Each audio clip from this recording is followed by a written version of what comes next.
All right, so this is a sample note bid. And let's go through that really quick, just and then we'll break for lunch. It's actually on here, but let me look into your book.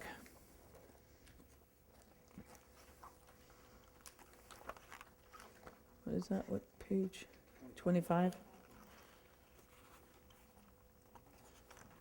This is actually a real bid that I made on 3 commercial notes. They kind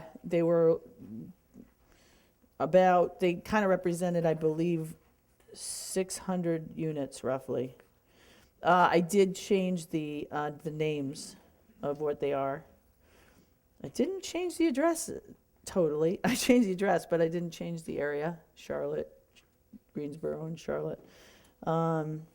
So this was now, by the way, this note bid is in Word on your form CD, so you can get to it really easily. With regard, this is an indicative bid right here. Okay. They wanted, on the second page, they wanted, this offer is for all 3 notes. However, the buyer will agree to purchase fewer than the 3 notes according to the terms and conditions of this offer. The reason why many times banks will ask you to pool the 3 together. It's on page 26 now. The bank will ask you to pull the 3 together and do your bid all the way through. Like, for instance, add up the entire amount. So I may be doing this bid for $10 million, and I won't even tell them which property it's on.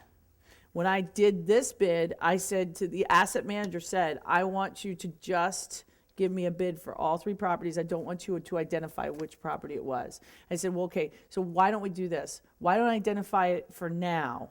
That way, we can negotiate the different things and sort of make sense of it. And then when you want to go to your board, then I'll take it and make it just one straight so we know where we're at. Now, this happens a lot, and I'll tell you why. Because and by the way, what doesn't happen a lot is typically getting these deals as a tape and commercially. I mean, sometimes you get a commercial tape, which means you'll get 3 or 4 properties at once, but it's not usually 20 or 30 or 100 or 250. That's a residential. Residential are sold in tapes all the time.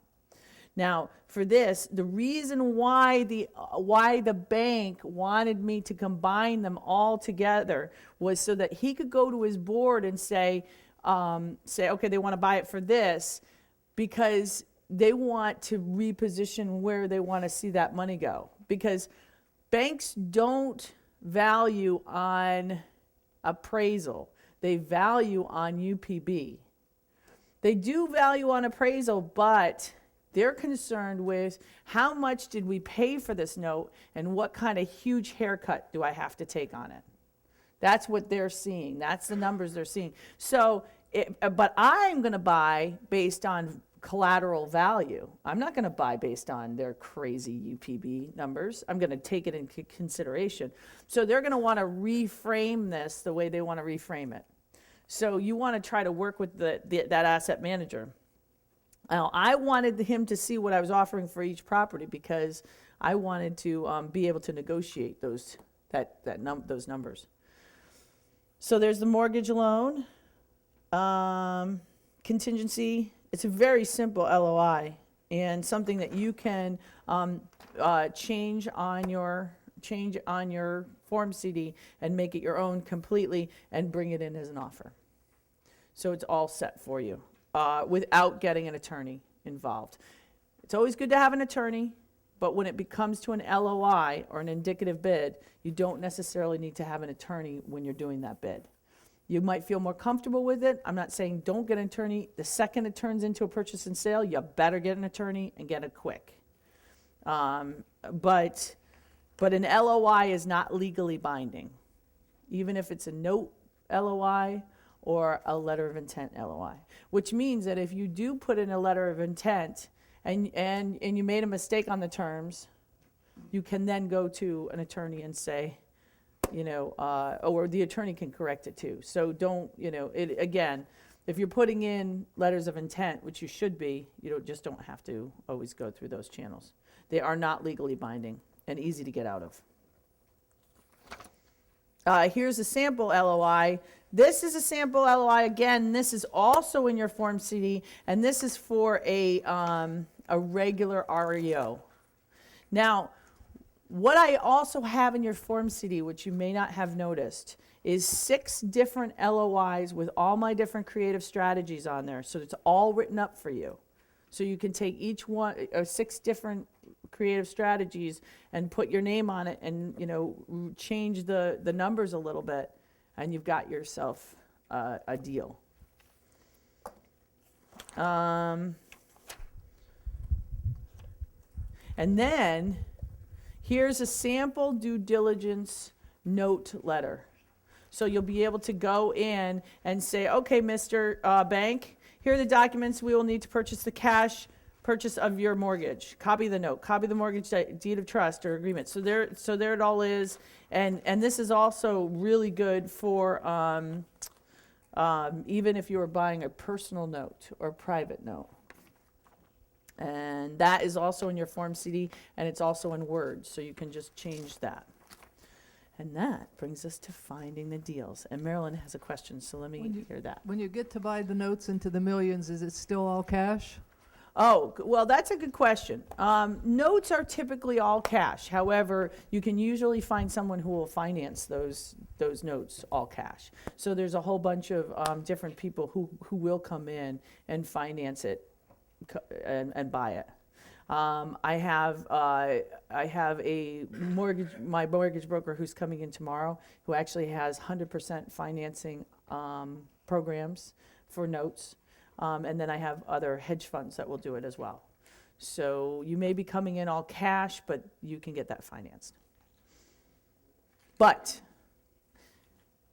the bank is going to expect you to bring in that all cash, but you're going to create the financing. Another thing that you can do is do what I just, things like what we were talking about here, and get the actual, because what you need to understand is what the bank wants to see is a new sponsor. They want a new person to come in and take over these notes so that they can put it from the bad side of their bank to the good side. So you may be able to negotiate that to happen with you in its place. Now, that does not happen much with notes as it does with REOs, because they still have to worry about the borrower. You still have to, do a whole bunch of things. What I have done when it's come to notes, and this is why I want you to be the transaction engineer. Many times, if you come in, they know you're going to buy the note. What they'll do is they will have you do a friendly foreclosure, almost like a double close. You come in now, and now you're the borrower sponsor. Does that make sense? So you're doing it all sort of almost simultaneously, because now the bank knows that you're in place, they're ready to go, and they don't want to foreclose sometimes because they're afraid that that person's going to, retaliate, whatever. They don't, sometimes they get so stuck with their boards that they cannot make a change. They cannot move forward. There's one guy on the board that just won't do it. So many times you will be able to do these really creative deals, and it'll turn into an REO when it was once a note very quickly, and then they're financing it. So there's all sorts of things that they'll do. All right.